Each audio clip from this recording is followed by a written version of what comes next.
Alrighty. Well, I will get started. We begin with a word of prayer. Heavenly Father, we thank you for this day. Again, I thank you for this class and for your many blessings to us. Pray that you would be glorified in what we do this day, Lord. In your name I pray, Lord Jesus. Amen. All right, so as you guys know, or may not know yet, it is MAGA Monday. So, MAGA Monday, that's right. That's right. That's right. So, I have an example. I don't think I've done this example yet. So suppose you have, let's see here, you got some kind of, oh goodness gracious, you got a pair of rails. Yeah, I know. I'm trying to remember. I'm trying to remember is what's given, and what I'm trying to find is what I can't remember. You got a pair of conducting rails, and then you have another piece that kind of slides along them. All right, so like here's the rails. All right, and so I'll make the slidey piece right here, and all right, and I think we put like a voltage source over here or something. Well, let me not even picture it. Let me just say.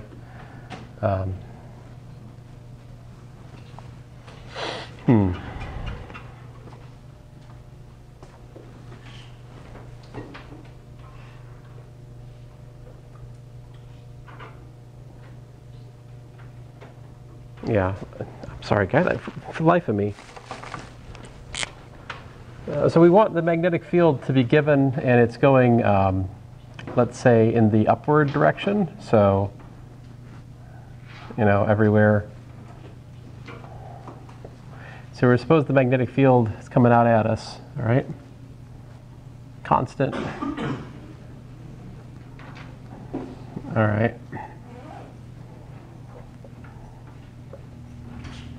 Probably could have done with less of these, but you get the idea.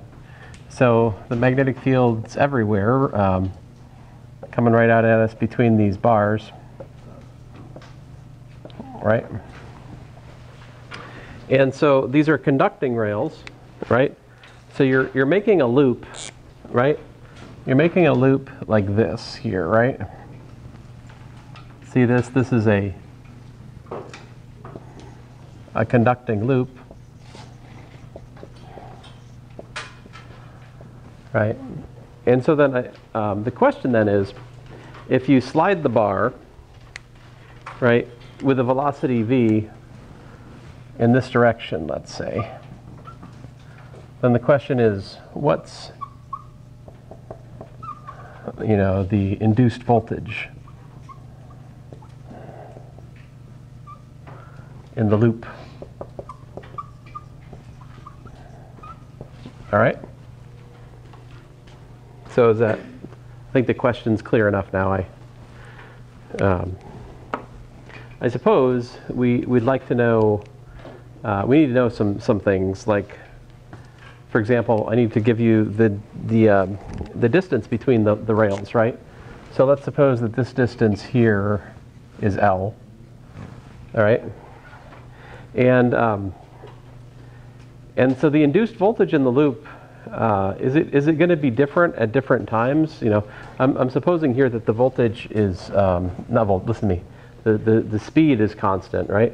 Well, let's call this distance that the bar has slid over this far. Let's call this x, right? If I do that, how is v and x related? V is equal to what?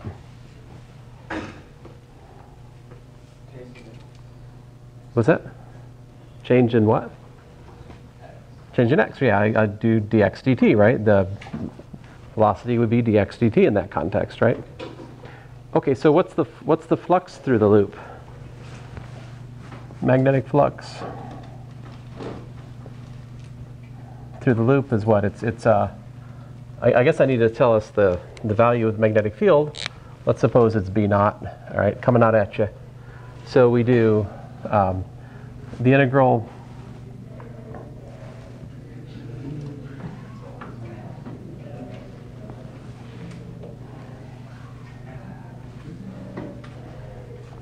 what the cookies are for? Ah, maybe. So if I call this region R, I would do the integral over that region of B dot ds, right? But that flux is easy enough to calculate. What is it? It's Lx is the area, right? It's just the area of R times B naught.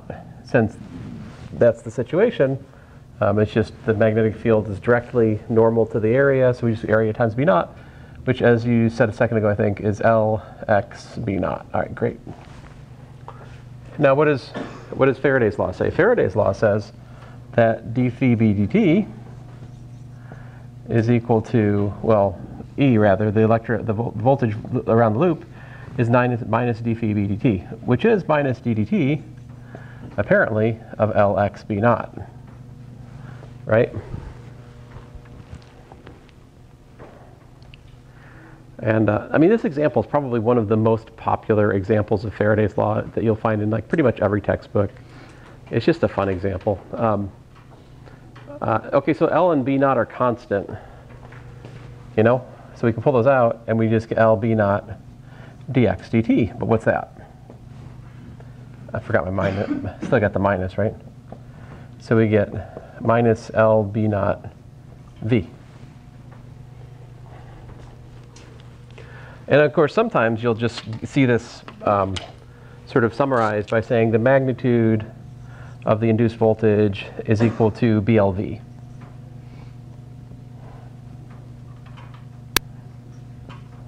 Right?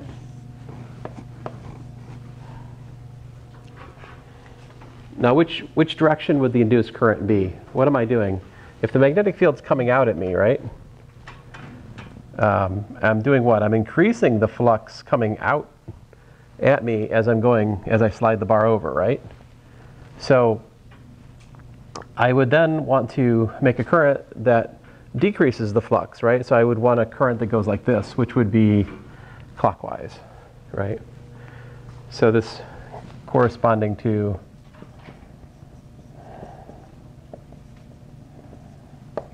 clockwise induced current in this case.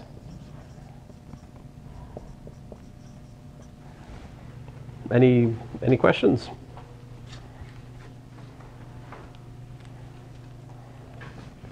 So last Friday, the help session, what I did was I just went over some old tests, like some old test 3s, just kind of looked at some problems. And part of the test we could do, part of it wasn't relevant yet because we still haven't covered like LR circuits or RLC circuits. So like I only could cover part of it. We haven't covered inductance yet, right? So at the moment, we're just covering the phenomena of induction, right? The induced current from a changing magnetic field through a loop, all right? Any questions? No? So I was thinking it would be fun to bring a microwave to class to illustrate this, you know, more forcefully. But maybe I can just talk about a couple of physical situations here. So another, you know, large question to talk about is what are magnets, right? So, because magnetism, let's think about it. I mean, we had the phenomena of magnetism long before we had, you know, power supplies and wires and resistances and such, right? Like, the idea of magnetism predates all that by hundreds and hundreds of years. We've long known that there are certain rocks, right? That if you put certain metals next to the rock, it sticks, right? There's like magnetic rocks. And so the question is, what does that have to do with all of this stuff we've been covering, right? Like, so what's our main result that we have lately is if you've got a current that goes like this, right? Then you can imagine that generates magnetic fields, right? And we use the right-hand rule. The magnetic fields sort of loop around it, right? So they're coming down like this, right? And they're going back up behind the wire, if you can imagine that.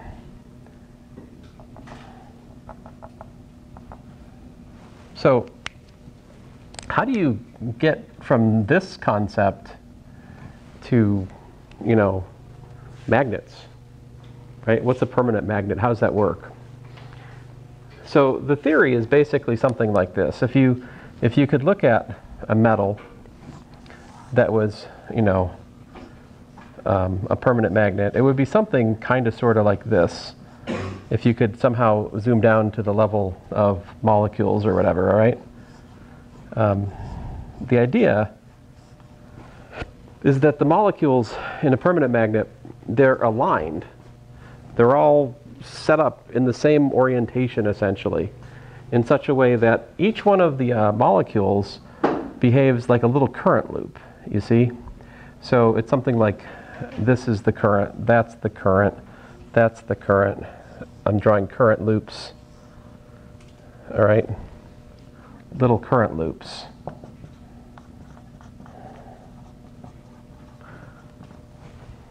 And what happens if I could draw this better? Let me try to, I probably should have made them bigger. Oh well.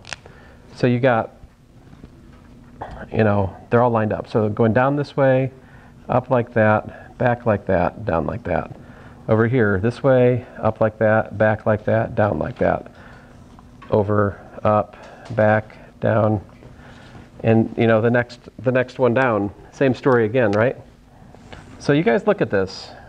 Study the pattern. What can you say about the current loop's interior? What's happening if you look at this? Everywhere in the inside, right, what happens is that there's a current that's going down on the one molecule, right? And there's a current that's going up on the other one. Right? On all the interior boundaries, the situation is such that like the interior currents are kind of canceling, right? And if you could imagine the magnetic fields that those are creating, those fields are opposite in direction, and so they'd cancel out, right? But if you look at the totality of this regular lattice of molecules, what happens?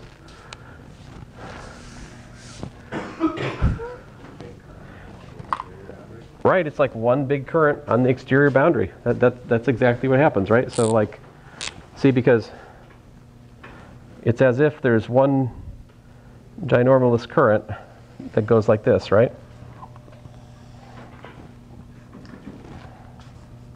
And if that was the situation, what would the resulting magnetic field be from such a situation? It'd do what? That would make a magnetic field that comes out at you, right? That would be a north pole of a permanent magnet. Actually, I got to be careful because the north and the south are labeled relative to the north and south pole on Earth, and I forget if that's actually consistent with our use. Let me not get into all that. That's like the same issue as the, positive current actually not being the real current flowing in wires. It's actually electrons, which is minus the conventional current, so-called conventional current. But you can start to see why this makes sense, right? Like if your atoms are lined up like this, you can have the net result of being like a current loop around the edge. And the current's not actually flowing, right? These electrons are bound to the atoms. They're not going anywhere, but collectively the effect is as if there is a current, even though there's actually no current flowing. It's kind of magical, isn't it? But magnets have always been kind of magical, haven't they? Like from the time you were little, at least they were magical to me. Like it seems too easy. Like you just put a magnet and it sticks, and why does it keep sticking, right? I mean, who's holding it there?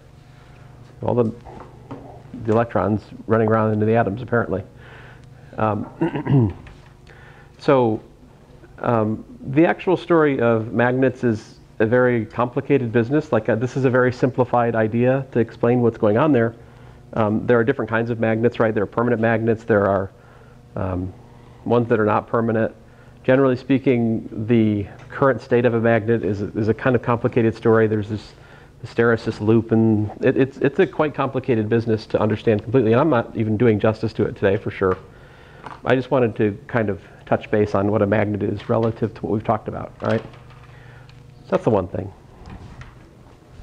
The other thing is, and I probably shouldn't do this. It's not gonna end well. I'm gonna try. I'm gonna try. So I'm going back to my nemesis this semester. Let me erase this perfectly good example. And so I guess I should mention to you guys, the reason I don't have an eraser at the moment is because I'm all out of kilter because I got moved out of my office. I'm now in the math department, which is not a bad thing, but I'm currently unable to get my desk into my office. So I've been kind of floating all day, and it's messing with my head. And I can't get away from students wasting my time to think. So as such, this derivation is going to be very sketchy. What's that? I am now occupying this Branx. I am the Dr. Sprano's neighbor. I'm in the corner, in the back corner. I think it's good. I think long term it's going to be good, but I need to get my desk into my office. And it won't fit through the door. And I'm told by the secretary last time they took apart the wall or something. So I'm like, so we started trying to take off the door and stuff, but the screws are really, really tight. I need like a, or a chainsaw or something. I have a pretty good grip strength if you'd like help. I need a hammer is what I need, but we'll get. I mean, we've put a work order into the maintenance people. You know, I feel like it's not my job to disassemble walls to get desks into my office. And I say office, but point of order. Point of order. No professor here who has a office inside a cubicle has an office. Those are not offices. An office is something that has 4 walls, a door, its own roof. This is an office. So many professors here do not have offices. I am one of them. Just point of order. You still have something to do at your office? What's that? You still have it at your office today? Yes, of course. All right, so we'll at least start this, and I'm going to try to see if we can work through it, okay? So here's the problem I'm trying to work out. And admittedly, this is not Faraday. I'm going back to Biot-Savart because I keep coming back to this and getting confused about it, and I think we need to work through it because it matters. Because a host of examples are done with this, essentially. So what we're looking at is a current segment, all right? So here's a current segment, current I, constant current going like that. And what I want to figure out is the magnetic field up here. We want to figure out, find the magnetic field at this point due to current segment, all right? Now, whatever else happens here, I have a video that I can share with you guys where a guy works it out. I have not watched this video because, again, I was completely distracted by students wasting my time today. And they know who they are.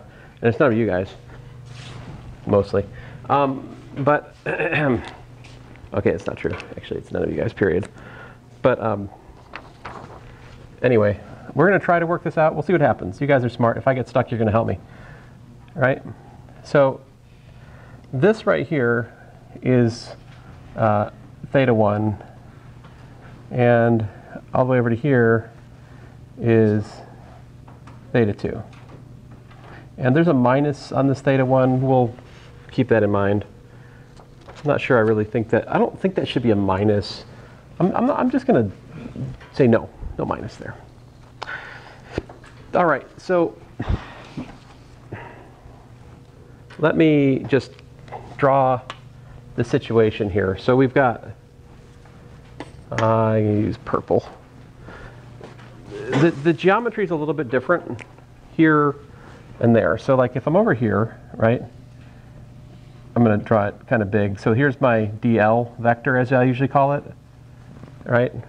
And up here is the radial vector. You see that?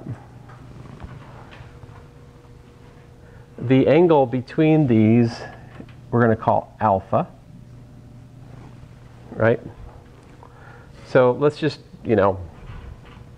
think about that. Remember, the rule that we're using is the Biot-Savart law, which says that dB is mu naught I over r squared? Yeah, r squared times dl vector cross r hat, I believe. At least that's one way to write it. Now, understand what these symbols mean. R hat is a unit vector that's directed between the source. So this goes, we just put in words what this does. It goes from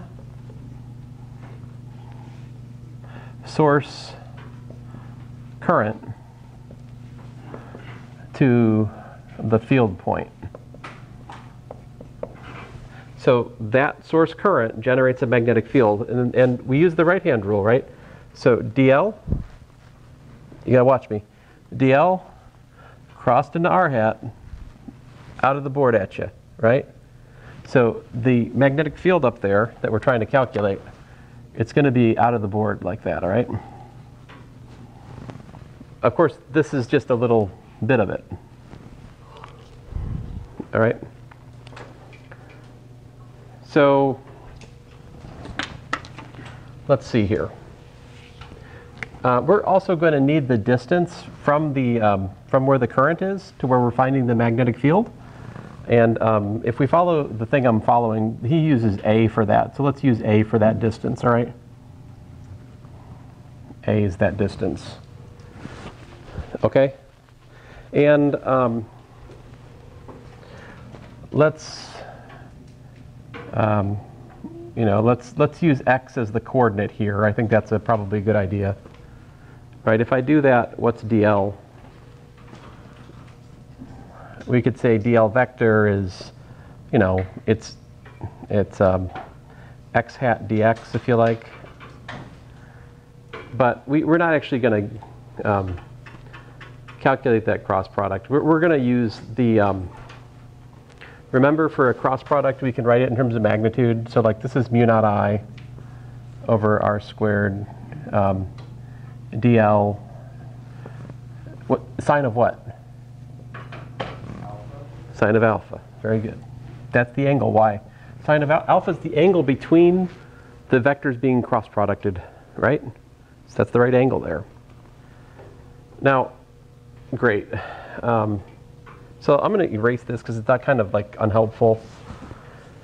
I'm going to write it up here instead. This is x hat dx. All right.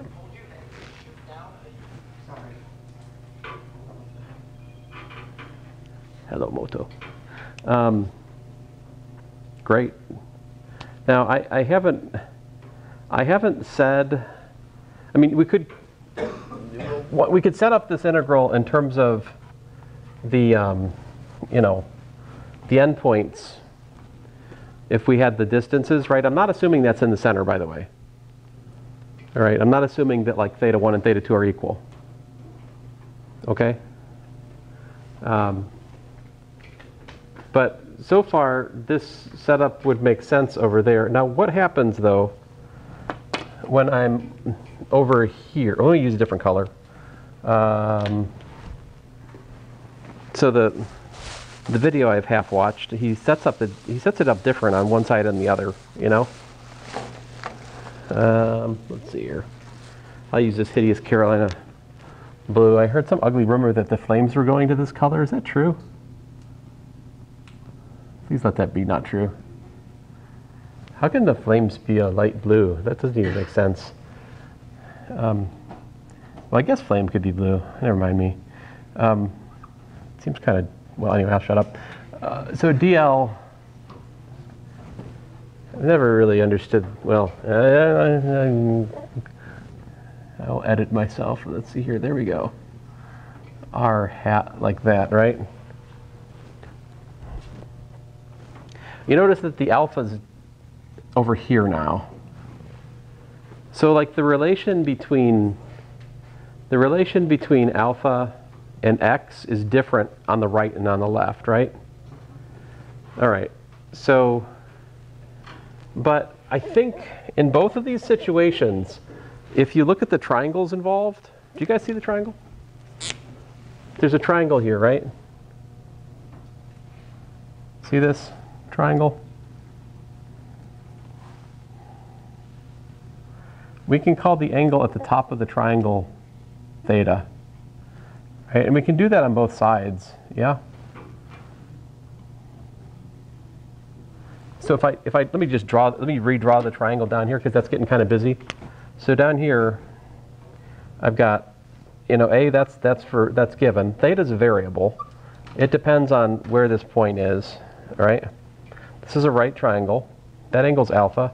Alpha is a function of, and we're just going to say that this point, well, so this is, if I want to use, I guess it's minus x if I want a distance because x is negative over here. This is the y-axis, by the way, in this setup.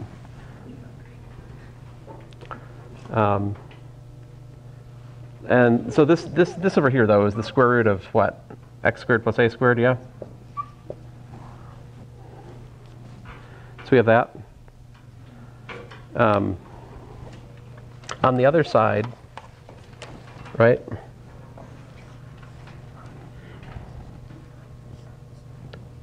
We have theta is still up here, right? It's not the same theta by any means, okay? It's not the same theta. But this a is the same. And this is also the square root of x squared plus a squared. I mean, that much is great. And so this wouldn't be alpha. What would this be?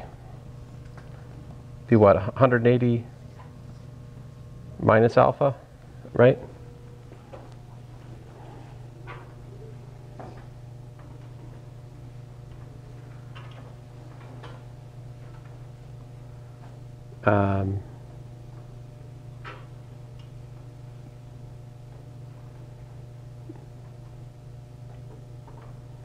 All right, so this is what? We've got mu naught I over what?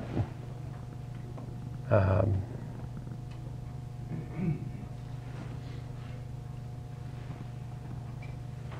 mean, this is R, by the way, right?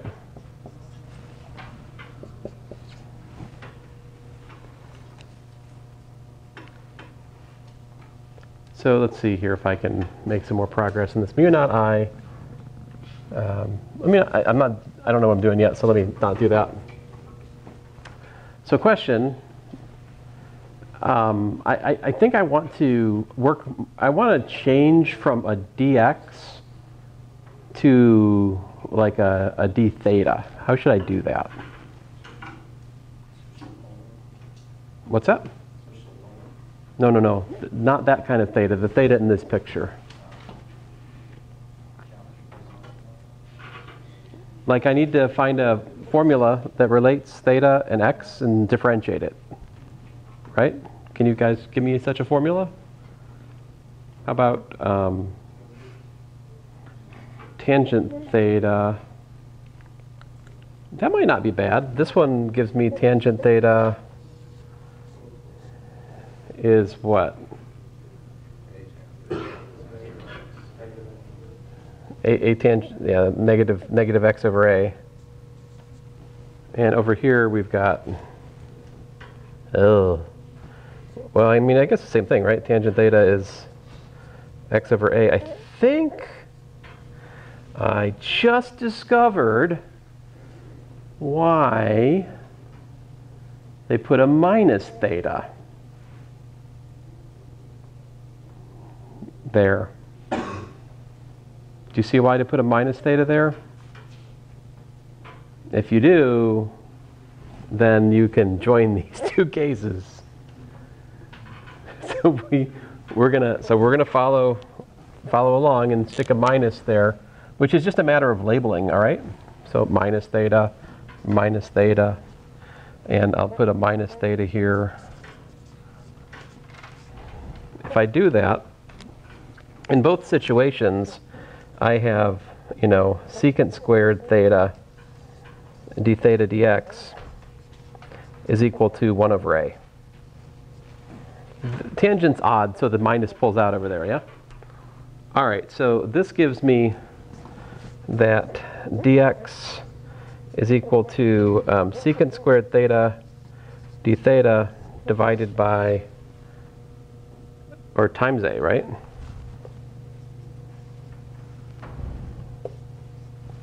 Yes, no, maybe so. Did I get it?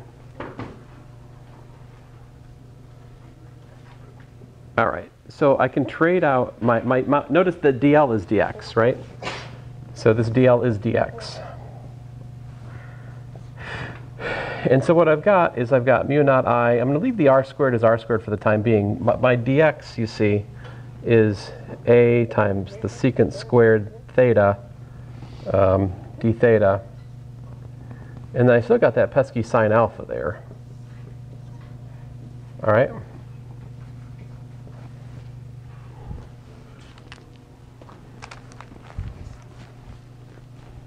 So what now? What now?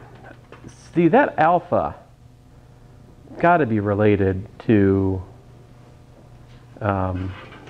is related to theta, right? Did you guys see this? Like this one here, what do I, on the left-hand side, what do I have? I'll write it over here. Left-hand side, right-hand side. On the left-hand side, I have that alpha minus theta equals to what?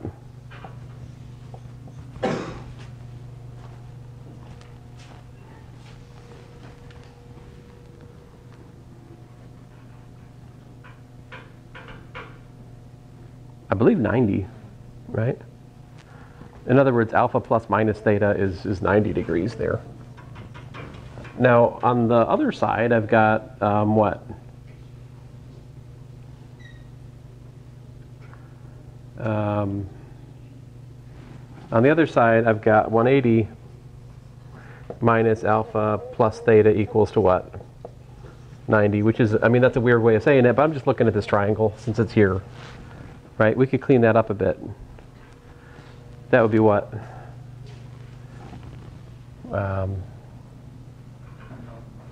You know, I guess we could rewrite that as alpha minus theta equals to what? 90? Whoa, really?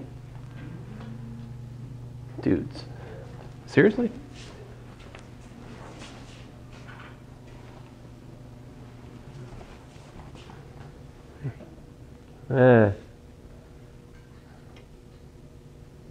Dude, yeah, that's cool. Hey, well then,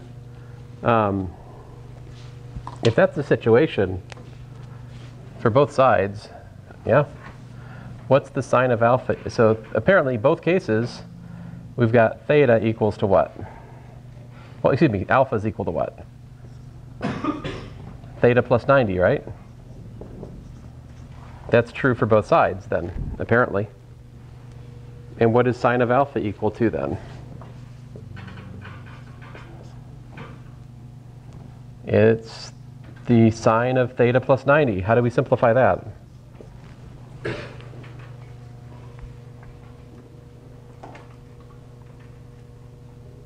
We know the adding angles formulas for sine and cosine, right? So that is sine theta cosine 90 plus cosine theta sine 90. Hey, that's just cosine theta, right? Because these angles are complementary. right? That's the deal. Sine and cosine are equal for complementary angles, which is what we're just discovering again. So lo and behold, we have mu naught I over r squared, a secant squared theta d theta times what? Times cosine theta. Huh. Interesting. Then what do I got? And you know, to be clear, in the blue, we're not talking about the vector anymore. We're talking about the magnitude, right? From this point on, magnitude. Don't try to say that I was saying a vector was equal to a scalar. I wouldn't dishonor this hat and say such a thing. I wouldn't do that. You know.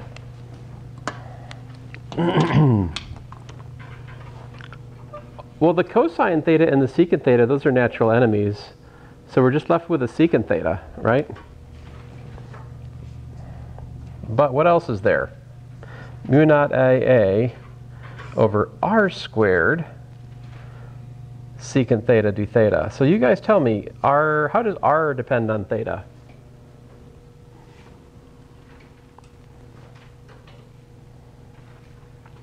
Like in both cases, r squared is what?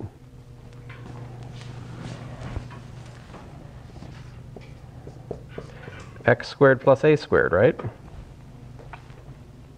How can I rewrite that? What's the relation between... Oof. I think I may have to break into left and right again, yeah?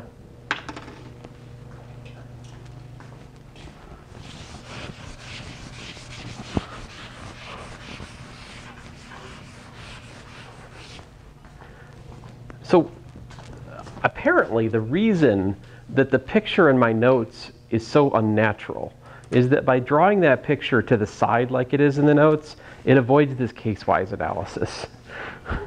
Whoever come up with drawing the picture to the side like that is like nefarious, I think is the word. I don't know. I mean, it's like this, because this is the place you're interested in, right? Like, when you have a current segment, by and large, you're interested in knowing what the magnetic field is at some point, like a little bit away from the current, between the ends of the current, right? Like, this is what we needed for the current square in the other class, you know? All right, so help me out here. We'll have to left-hand side, right-hand side again. Let me draw the triangles again. What do we got? In terms of distance, minus x, a, and that's because x is less than 0, right? So the distance is minus x over here, and square root of x squared plus a squared. All right, and where's my theta? Minus theta is up here, right? Man, that's weird. That is so weird as a setup, but yeah, I can't argue with it. All right, so r squared. Goodness gracious, here I'm trying to think. So we've got sine theta. I feel like we should. What's cosine theta equal to? Cosine theta is equal to what? A over r, right? Well, cosine minus theta, I should say. Cosine minus theta is equal to a over r there, right? Who was it? Who left? I'll find out. Let's see here. Oh, I'm sorry. Where was I? Okay, so the other one, we've got x, we've got a, we've got r up here. This is theta this time. So this time's cosine theta is equal to, again, adjacent over hypotenuse, right? So in both cases, we get r is equal to a over cosine theta.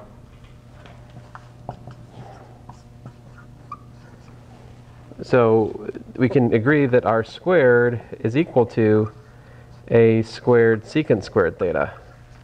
Ah, cool. So what do we got?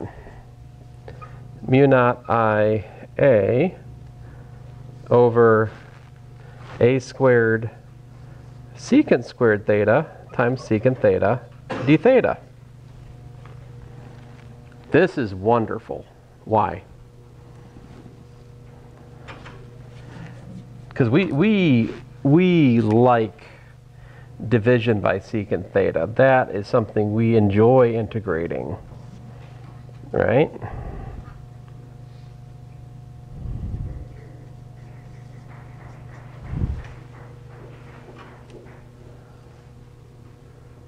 What is that? Well, that's there's a d theta I left, all right, but that's nothing more than mu naught I over A cosine theta d theta.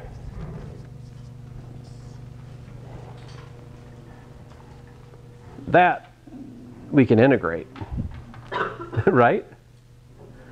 So, all right, so the magnetic field is the integral of, apparently, mu naught I cosine theta d theta over A from theta, well, from minus theta 1, I think, in our setup, to theta 2, if I understand the setup correctly. And so that is mu naught I over, we'll check on the signs here in just a second. We're almost done. So sine theta, cosine integrates to sine, right? So minus theta 1 to theta 2. And so what we got? Mu naught I sine theta 2 minus the sine of, well, minus and minus, we plus sine theta 1. See, and, well, all right.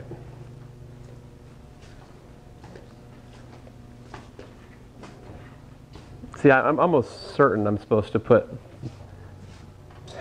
well,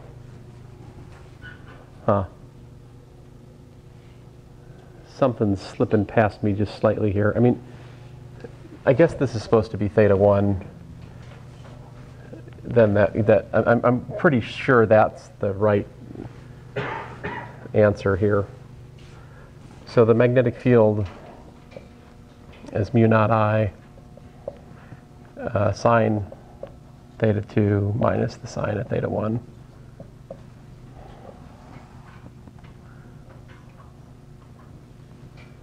Or, well,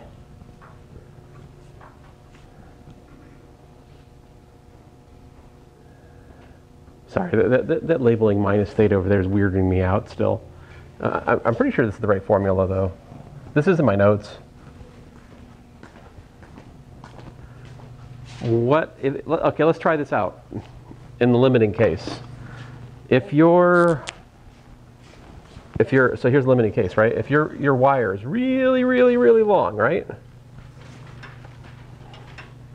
And you ask, what's the magnetic field here?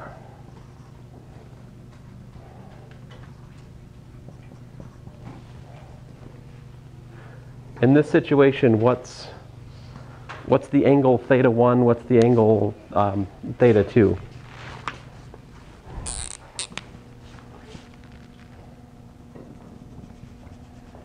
Right?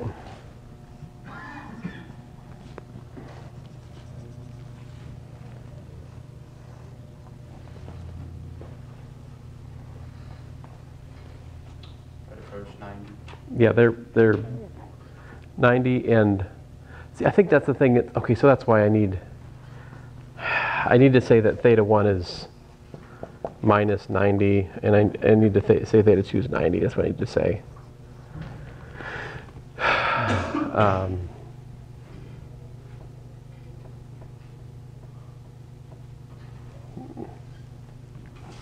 Then my B, I'm trying to think of how to phrase this better. I think maybe theta should be the angle swept counterclockwise off the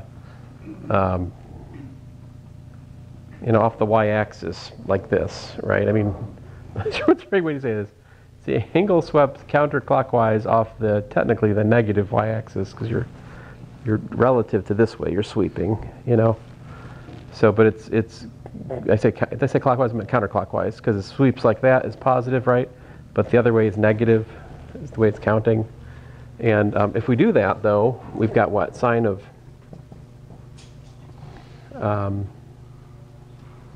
what was it? 90 minus, oh, I think I lost something, didn't I? You guys don't let me get away with this.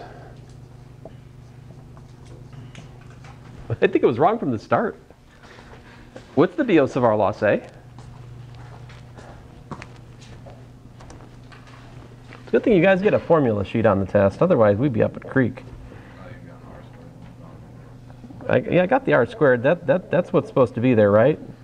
But what else goes with the Biot-Savart law?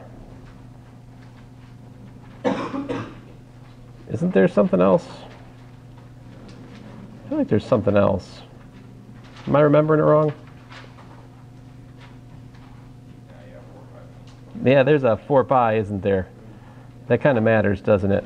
Yeah, 4 pi. Mu naught over 4 pi. So I am missing a 4 pi here, and here, and here, and here, and here, and here, and here, and here, and here, and here, and here, and here, and here. But that's really good news, because this is 2. And 2 over 4 is a half, which gives us mu naught I over 2 pi a, which is exactly what we already know from Ampere's law with a little Amperian loop encircling the current, right? We take a little Amperian loop, we derive b times 2 pi a is equal to mu naught I enclosed, where it's I, right? So this is the correct formula. And it's also, going back to last, talking about that square current loop again, if I'm in the middle, right? I think I already did this, but just to reemphasize, we've got theta, my nomenclature, theta 2 equal to 45, and theta 1 equal to minus 45 degrees. And so when you plug that in to this here formula, we get like 1 over roots 2. For this point right here in the middle, I guess it depends on how light, if we say this has side length L, then the B at the middle, right, would be 4 times, the magnetic field due to any one of these loops. So if I suppose the current's going like this, all right, right-hand rule, magnetic field coming out at you, the magnitude using this calculation that we just went through, and we can't use the Amperian loop because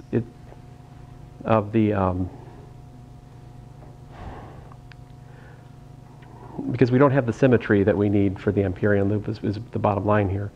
The circulation depends not just on the distance from the current to the center point. Anyway, so we have mu naught I times 4 divided by 4 pi. Now this time a is L over 2, right? And then we've got sine of 45 and minus a minus sine of 45, which gives us plus sine 45 again, And then we'll be back to what we did last class, but I just want to say with more authority, that is a correct formula if you interpret it in the way I've just spent a half hour to try to explain somewhat possibly successfully. Maybe not. I will send you a link to the video of the guy who come up with this particular scheme of labeling. You can watch his. It's done. It's one of these videos with like a black background with the colored pen stuff. It's very fancy and professional. So I'll try to send you guys a link to that. If you want to look at that and see if his makes more sense than what I did today, you're welcome to. But I thought I should do this because it's been bothering me that we haven't worked it out. So, because we do care about current segments and we'd like to have a good formula for it. There's also the formula in the book. But anyway, have a good week, you guys. See you on the other side.